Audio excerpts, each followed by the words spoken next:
Anda harus realistis. Jangan Anda bikin ilusi tentang kelepasan, ilusi tentang setan, ilusi tentang Tuhan. Jangan.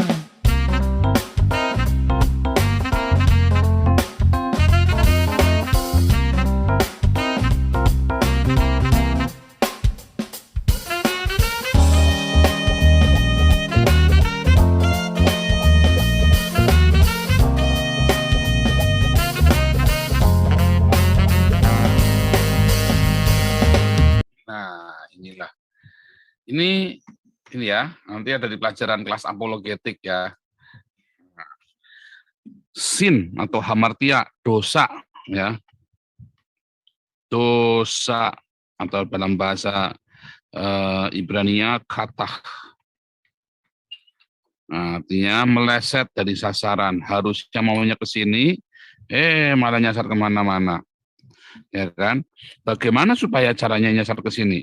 Maka ada yang namanya instruksi, ya, manual book, ya, atau manual book,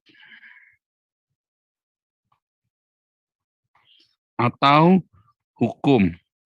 Hukum ini bukan berarti kalau salah hukum ini kalau salah nanti dibentungin gitu, bukan ya.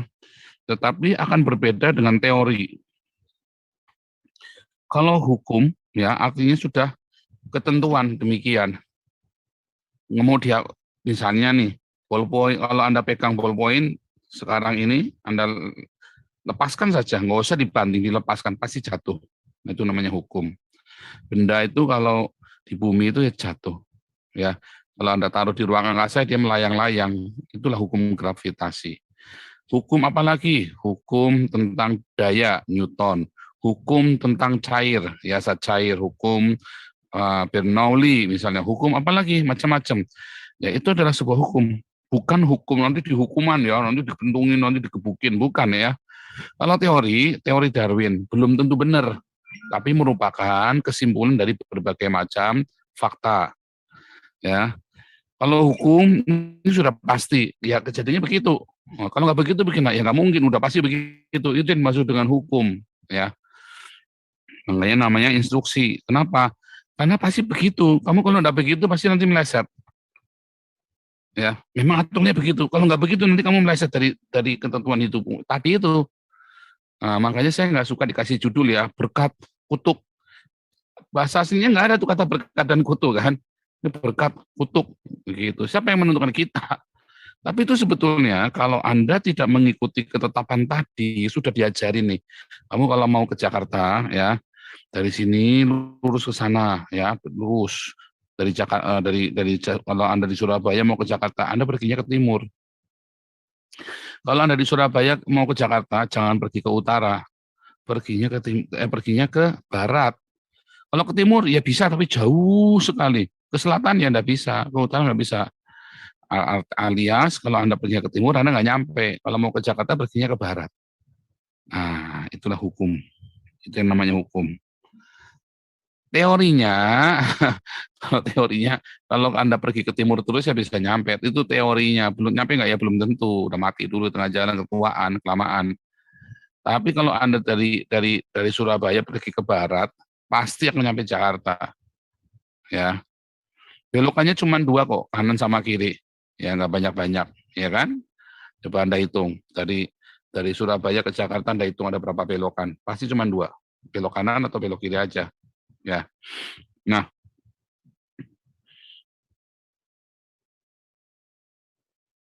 terus kalau sampai Anda tidak memenuhi tadi instruksinya, torah. Torah. Nah, bahasa kerennya to aim the target. Target ya. To aim the target untuk membuat kita bisa mencapai target. Itu Torah. Kalau Anda tidak lakukan, ya pasti meleset. Apakah karena ada yang menghukum Anda sehingga Anda meleset? Wah, yuk, gitu. Kalau Anda nggak melakukan, nanti Anda ditakut-takutin, diintimidasi sehingga Anda meleset semua. Tuh kan, meleset semua kan. Kenapa ya? Bukan. Kalau Anda tidak melakukan hukumnya itu, diajarin. Ya, Anda kan automatically, ya, automatically, meleset. Itu. Tapi kalau Anda melakukan ketetapan-ketetapan itu, dijamin pasti tepat nanti sampai sasaran. Itulah definisi dosa dan Torah bagi orang Yahudi. Entah bagaimana dengan Anda. Tapi aslinya itu begitu. Ya, dari bahasa aslinya itu memang begitu. Jadi bukan kalau nanti, wah pokoknya kalau mama sudah bilang jangan makan permen. Emang kenapa? Enggak boleh, pokoknya nggak boleh makan permen. Disabetin anaknya. Nah itu namanya hukuman itu. Bukan hukum, itu hukuman. Permen kenapa? Kalau makan permen kenapa? Mama, nah, dulu saya ya, waktu anak saya sering sakit itu, waktu kecil itu kan nggak doyan makan itu, si Wesley itu. Sekarang badannya segede gaban begitu ya. Waktu kecil itu nggak suka makan. Kita khawatir karena badannya kurus kan, kurus kecil gitu kan. Kita khawatir, kita waktu itu di Palembang ya. Terus kita pergi ke dokter, dokternya sudah tua. Dia waktu itu dokter udah mau pensiun. Terus si ibu dokter ini bilang, si ibu dokter ini, ibu dokter anak ya, kamu emang di rumah kasih makan apa? Ya kita ini itu. Ya cuma mau, oh jangan. Dia doyannya apa? Oh doyannya pempek sama martabak. Loh dikasih pempek sama martabak. Loh kita bingung kan sama dokternya. Loh nanti mencret. Nanti ini. Loh pempek itu sehat loh. Pempek di Palembang loh ya, bukan pempek di pinggir jalan di Jakarta itu, bukan pempek Palembang. Itu ikannya ikan belida. Coba. Ya doyan makan pempek. Setiap hari dia bisa makan 5 buletan itu. Wah, itu sehat sekali itu ikannya, kadarnya tingkat tinggi itu. Nggak ada santannya. Coba. Ada karbohidratnya. Terus apa lagi? Suka makan martabak Bandung itu. Wah, itu banyak susunya. Ada coklatnya, ada kejunya, ada karbohidratnya. Itu protein tingkat tinggi, si dokter bilang. Kamu kerjanya apa? Saya kepala cabang dokter di perusahaan ini. Loh, kamu kan mampu tiap hari beli martabak toh? Ya mampu. Ya kasih makan aja martabak tiap hari. Nah, artinya ternyata makan martabak tidak salah, bukan seperti ajaran ibu saya. Jangan makan martabak, nanti kalau makan martabak nanti mencret, nanti rewang berepet mulai kan ibu saya suka begitu kan. Maklum, produk zaman kuno kan, produk zaman Belanda. Nggak boleh makan martabak sebelum makan nasi. Nah, dokternya bilang salah. Boleh makan martabak. Jadi tiap malam kita berikan martabak dan tiap malam anak saya makan martabak sampai anaknya badannya segede gaban begitu. Gitulah ceritanya ya, konon ini ada hikayatnya jadi. Makanya pempek sama martabak. Makanya dia bahasa pertama yang dia bisa bilangnya apa? Naik pucuk. Naik ke atas maksudnya bahasa Palembang dia bisanya. Karena ngomongin makanya pempek tiap hari. Udah dia siang makan pempek, malam makan martabak. Artinya hukumnya salah. Jadi nggak boleh makan martabak itu artinya hukuman. Begitu makan martabak disetrap tuh ya. Sudah dibilangin sama oma nggak boleh makan martabak kalau belum makan nasi. Berarti kan salah kan itu kan. Jadi nggak ada alasannya. Itu bukan hukum. Itu namanya hukuman. Nah, kalau hukum ya, kalau kamu nggak makan ya 40 hari pasti kamu akan kurus. Nah mungkin kamu nggak makan 40 hari kamu tambah gemuk. Kayak saya kan nggak makan 40 hari tambah gemuk. Nah itu salah, nggak mungkin, mustahil.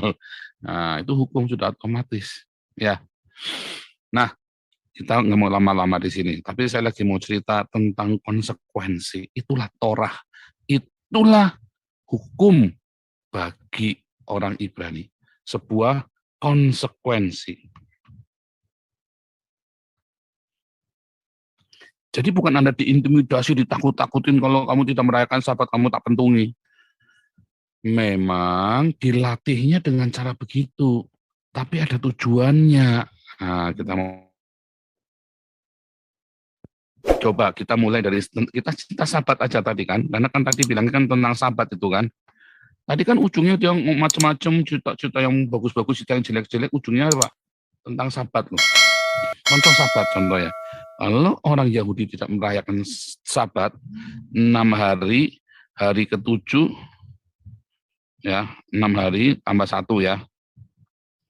6 hari tambah hari pertama ini Sabat, 1 Sabat. 6 tahun tambah 1 tahun Sabat. Ya kan? Eh, 7 dikali 6 ditambah ya 1, 7 kali 1, 7 tahun. Yobel. Ini masih lanjut yang kemarin toh. Coba Anda bayangin. Kalau orang-orang Yahudi tiap hari kerja terus, tidak ada sabatnya. Apa yang akan terjadi? Mereka sakit. Belum ada paracetamol, belum ada vitamin B kompleks, belum ada counterpen, ya. Apalagi ini apa itu namanya, yang obat yang buat ini, yang supaya jangan pegel-pegel itu, pokoknya belum ada semua. Jadi kalau sakit, ya sudah pasrah. Dia sakit-sakit lama-lama mati. Ya, pasti akhirnya menjadi bangsa yang apa? Lemah. Tiap hari dia kerja. Tapi kalau dia tiap 6 hari dia bekerja, 1 hari dia sabat, dia tenang. Ya, maka dia akan sehat hidupnya. Orang yang punya sabat 1 hari dalam hidupnya, dia hidupnya sehat, nggak akan namanya apa, burning, nggak akan overhead, kepanasan, overheating, bukan overheating, burning. Kalau Anda kerja terus ngedol, Anda harus sabat 1 hari, ya. Dalam 6 tahun tanah itu harus kasih 1 tahun sabat. Kalau enggak, itu nanti hama penyakit tanamannya akan banyak sekali. Dalam 7 kali 6 tahun, 7 tahun yang terakhir adalah tahun Yobel. Supaya tanah itu diistirahatkan. Total. Mengapa? Supaya tanah bisa, alam semesta itu, supaya alam itu bisa recover. Ya, namanya batas homeostatis. Wah, ini untuk ilmu semua ya, ilmu environment. Kalau dia tidak melewati ini, ditanamin terus meledak. Nanti jadi apa? Jadi meledak. Kalau jadi meledak, maka krisis pangan. Kalau krisis pangan terjadi, dunia pernah ya terjadi krisis pangan seluruh dunia. Kalau terjadi krisis pangan, maka apa yang terjadi? Kelaparan. Kalau bangsa itu kelaparan, maka lihat, kalau bangsa itu jadi apa? Bangsa itu sakit-sakitan, ya. Kalau namanya orang ya kerja terus nggak ada istirahatnya, maka semua penyakit pun akan datang sama dia. Semua yang paling mudah pertama kali datang itu apa, yang paling gampang? Kalau yang batuk-batuk, ya kan? Pertama datang itu batuk-batuk. Yang pertama lama-lama TBC, habis TBC dan seterusnya, ya. Terus kalau dia nggak punya tahun, akhirnya apa? Hama penyakit tanamannya meledak dan akhirnya dia kena pandemi, ya kan? Sudah sakit penyakit, dia lapar, jadilah bencana. Akhirnya musuh datang. Apa yang terjadi? Hajar ke sana. Kita lagi mengalami ini, musuh datang. Selesai sudah. Ya, dan musuhnya datang selalu di saat lagi krisis-krisis begini. Kan ada yang namanya spionase kan? Mereka datang, lagi lemah, serbu. Selesai. Nah, ini diserahkan kepada musuh. Apakah Tuhan yang menyerahkan? Bukan. Kita sendiri yang bikin. Kenapa kita sudah diajarin? Nggak mau. Ya, kita sudah diajarin. Nggak mau. Ya kan? Lalu kita bilangnya apa? Wah, ternyata Tuhannya musuh ini lebih hebat. Wah, ternyata Tuhannya Filistin hebat. Ternyata ternyata Asitoret hebat. Ternyata Baal hebat. Ternyata Allah SWT hebat. Ternyata Jilaihud dan segala macam ya. Kita akan berpikir begitu. Wah, terus sembah patung tuangan, patung ukiran. Akhirnya kita berilusi tentang Tuhan. Ya kan? Ilusi Tuhan kan? Kita berfantasi tentang Tuhan kan? Fantasi Tuhan. Apakah itu Tuhan yang benar? Bukan. Jadi siapa yang mendatangkan semua semua penyakit sampar, semua binatang-binatang buas? Kenapa ada binatang-binatang buas? Karena ternaknya habis. Karena di ladang sudah nggak ada tanaman lagi. Ya kan, akhirnya binatang buas itu datang masuk ke kampung, masuk ke perkampungan. Semuanya menyebabkan siapa? Kita sendiri. Tetapi Allah mengizinkan, Sang Yehova Elohim itu mengizinkan itu terjadi. Ya, tetap semuanya atas izin dari Tuhan, atas izin. Kalau enggak izin Tuhan nggak bisa. Tapi itu Tuhan izinkan karena itulah hukum alam. Itulah kejadian itu. Ini saya lagi cerita Torah ya, perjanjian lama ya. Dan Torah itu sudah dibatalkan di zaman Yesus. Karena di zaman Yesus, hukum itu berlaku untuk universal. Loh, bukan untuk cuma Israel saja. Ingat, bangsa Israel itu, kalau Anda lihat, ya Israel ya, saya tunjukkan ke Anda ya. Kalau Israel, dia melakukan,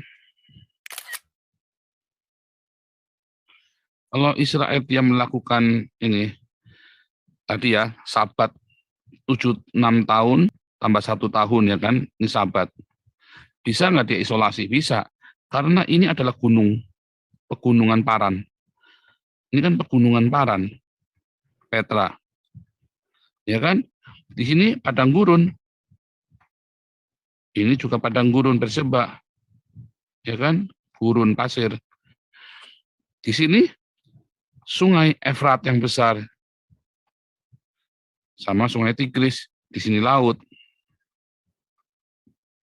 Jadi mereka terisolasi di sini. Ya kan?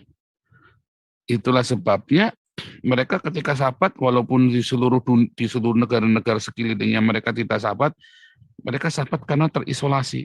Sehingga penyakit tanaman, hama tanaman, semuanya terisolasi di situ. Nanggap ya. Udah di situ. Kalau di Jawa ya nggak bisa, bablas. Karena di Jawa itu peranan mangsanya ganti-ganti. Ya kan, tiap daerah beda-beda. Ya, nah itu kemarin sudah kita cerita tahun Yobel. Jadi itu yang terjadi ya. Makanya waktu sabat mereka benar-benar subur tanahnya. Nah dia bilang, kalau kamu sampai tidak melakukannya, ya kamu akan terusir dari tanahmu. Iya jelas kalah kok sama musuhnya.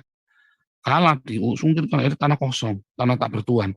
Dan selama tanah itu selama 2000 tahun tidak bertuan. Ya kan tanah itu benar-benar nggak bertuan ya selama 2000 tahun. Oh, orang Palestina pada masa enggak, itu ganti-ganti orangnya di situ. Ya, itu mereka bohong itu, ganti-ganti mereka. Dan selama mereka berganti, ya orang tanah itu tanah kosong. Maka tanah itu merecover dirinya sendiri dan jadi subur. Ingat, di sini adalah laut, sebelah kirinya ya, sebelah kanannya itu adalah pegunungan. Jadi kalau angin bertiup, laut yang naik, dia jatuh. Namanya hujan orografit ya. Maka itu tanah jadi subur. Ya toh? Itulah konsekuensi ya. Itu konsekuensi. Sekarang bagaimana dengan jangan. Lalu kalau mereka kalah, ya kan, wah mereka mulai atau mereka makmur, mereka berilusi tentang Tuhan sama. Begitu mereka berilusi tentang Tuhan, terus mereka mulai melalaikan sabat ini. Jadi itu kayak mata rantai, ya, itu seperti mata rantai, ya. Dan mereka jadi lemah. Tapi caranya menyampaikan narasinya kan begitu kan. Tuhan menghukum kamu. Kenapa? Karena ada sesuatu yang mengatur di nun jauh di sana invisible yang mengatur semesta itu supaya itu prosesnya bisa running. Nanti kita ini ya tunjukkan lagi. Sekarang kita balik. Bagaimana dengan zaman sekarang? Ya setelah kita mengalami kita mengalami zaman Yesus ya. Saya mengalami zaman Yesus bagaimana? Simpel ya, kita lihat ya. Kasih sukacita damai sejahtera. Nah, kita lihat ini. Galatia 5 ayat 32 ya. Kita buka. Saya mau Galatia 5 ayat 22 ini. Tetapi buah roh ialah kasih sukacita damai sejahtera, kesabaran, kemurahan, kebaikan, kesetiaan, kelemah lembutan, penguasaan diri. Lihat, tidak ada hukum. Hukum apa? Torah. Yang dimaksud adalah Torah yang menentang hal itu. Jadi ini tidak berlawanan dengan hukum Torah atau alias inilah esensi dari Torah. Ya. Ini dulu ya. Subscribe dulu sama like channelnya. Haleluya. Kita lihat. Torah ini kan 50 hari setelah Paskah. Roh Kudus adalah 50 hari setelah Paskah. Ini Mesir, ini Paskahnya Yesus. Ya. Dan Torah itulah Roh Kudus. Atau Roh Kudus adalah sebuah Torah yang ada diberikan di hati kita. Orang percaya. Gitu? Roh Kudus itulah Torah. Jadi buah roh. Nah, kita lihat buah roh. Mulai dari sini ya. Kasih, sukacita, damai sejahtera, kebaikan, kemurahan, kelemah lembutan, ya, kesetiaan, kemurahan itu 2, 3, 4, 5, 6, 7, kesetiaan, lemah lembutan, kemurahan ya, kemurahan dan penguasaan diri.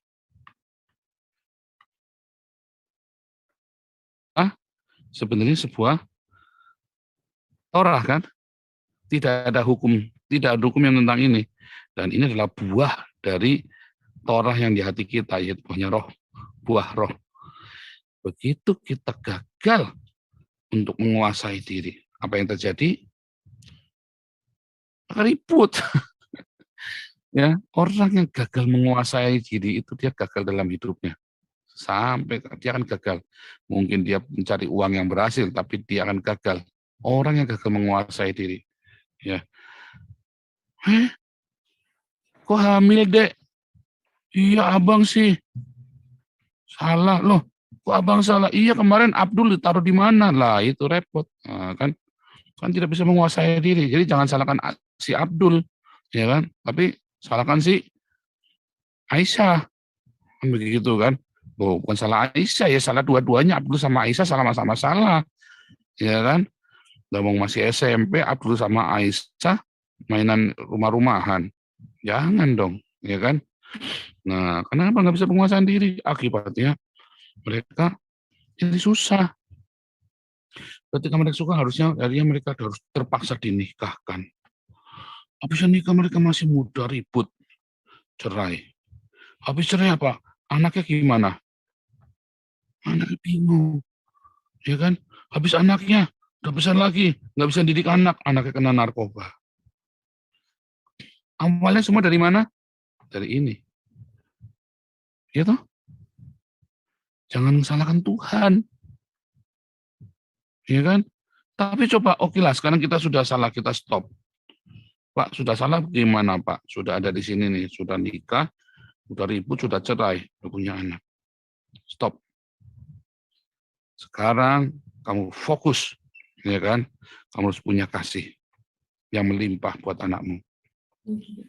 Kamu jangan hidup menuruti kemauanmu sendiri, tapi sekarang kamu punya kasih yang melimpah. Berikan kasih melimpah buat anakmu. Bukan dimanja, kamu harus punya, bawakan sukacita buat anakmu. Kamu harus punya damai sejahtera buat anakmu. Kamu harus punya kebaikan. Kamu harus punya kelemah lembutan, kemurahan, kesetiaan, kesabaran untuk anakmu semua. Maka buah dari penguasaan diri ini akan berhenti. Buah dari kamu gagal menguasai dirimu dulu, berhenti. Artinya inilah pertobatan. Jadi yang di Imamat 26 itu tadi, memang kita bisa bikin salah. Tapi stop di sini. Lalu kita perbaiki. Masalahnya kita gagal untuk punya kasih sukacita, damai sejahtera, kebaikan, kemurahan, kelemah lembutan, kesabaran, kesetiaan. Semua kita gagal. Kenapa gagal? Karena kita tidak punya Yesus. Yesus iya, tapi kamu tidak menjadikan Yesus sebagai Tuhanmu. Kamu majikannya, Yesus jadi kacungnya.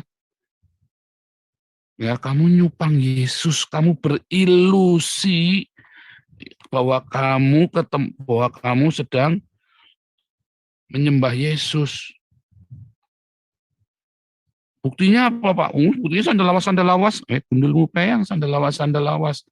Nah, lihat kalau kamu sandal lawas, kamu punya hasil ini, maka sandal lawasmu itu memang dari Roh Kudus.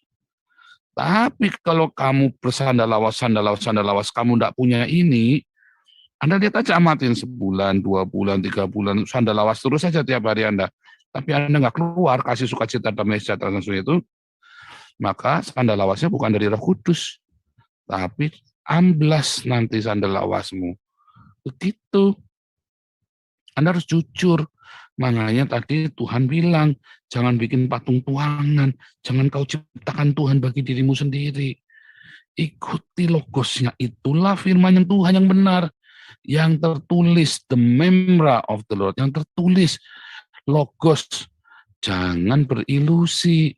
Dan waktu kita baca firman itu, tetaplah hidup di dalam kasih, sukacita, di dalam diakonia, marturia, di dalam pengampunan. Terus, nggak bisa mengampuni, ya terus kamu belajar terus, gagal lagi, belajar lagi. Maka kamu akan terjadi pertobatan ini, dan kamu akan stop buah yang ini tadi. Yang kita bilang kutuk itu loh. Oh, itu kutuk turunan. Begitu kan. Harus pelepasan. Wah, udah dilepas, udah sampai muntah-muntah, udah sampai mencet-mencet, udah pokoknya. Saya kasihan ya kalau ada orang pelepasan sampai muntah-muntah itu, saya ngeliatnya kasihan loh. Apalagi sampai dipaksa muntah loh. Akhirnya apa?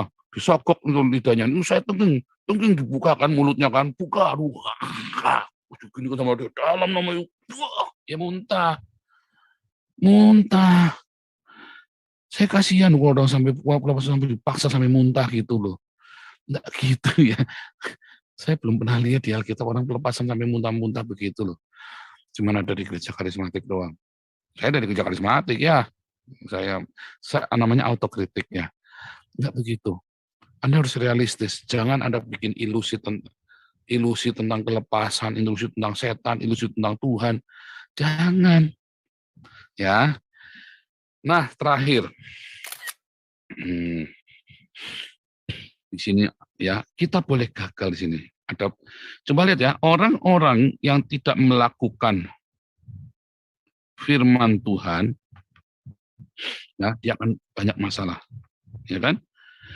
Dari satu masalah ke masalah lagi belum selesai, masalah 1, masalah 2, masalah 3, masalah 4, masalah 5, dan ini nggak kelar. Akhirnya ini dikumpulin jadilah namanya bencana. Ya toh? Bencana adalah masalah 1, 2, 3, 4, 5 yang nggak kelar, nggak selesai. Jadilah bencana. Wah, tapi terus dia bertobat nih. Wah, begitu masalah kelima dia bertobat. Wah, jadi bencana dia bertobat. Lalu Roh Kudus turun. Semua terjadi kalau tanpa izin Tuhan nggak bisa terjadi. Lalu Roh Kudus berkata,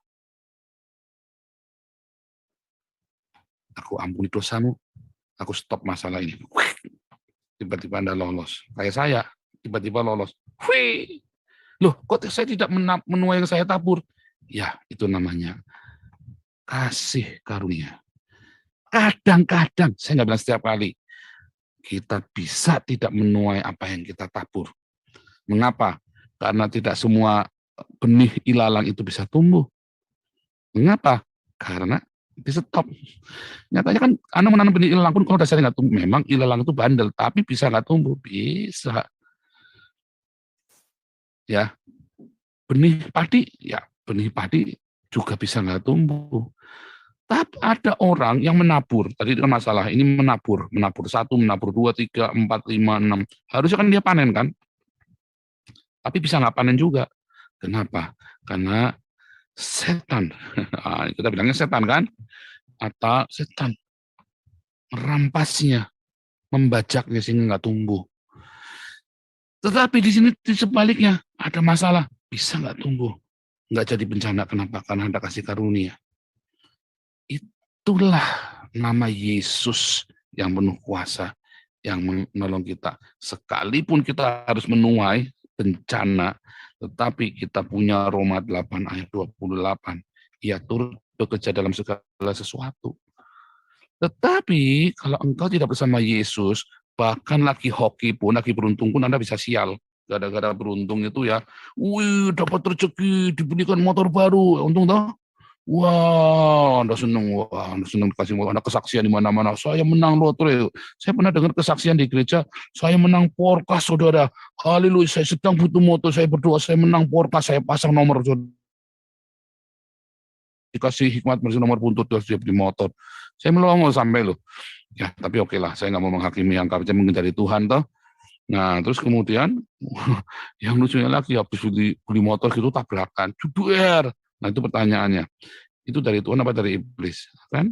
Nah, katanya kan begitu kan. Jadi tidak semua berkat itu adalah berkat dan tidak semua bencana itu adalah bencana. Ya. Haleluya. Itulah yang dimaksud dalam Imamat 26, yang dimaksud dengan Yakobus 1 tadi, dan akhirnya kita sampai. Kalau Anda lelah, datang pada Yesus dan tetap miliki buah roh. Galatia 5 ayat 22-23. Ya, marilah padaku hai yang letih lesu. Datang sama Tuhan Yesus. Tuhan akan berikan kelegaan. Pikulah kuk yang kupasang, yaitu apa? Hukum Torahnya itu adalah kasih, kan? Kuk, hukum Torah adalah kasih, ya kan? Dan bebanku pun ringan. Apa bebannya?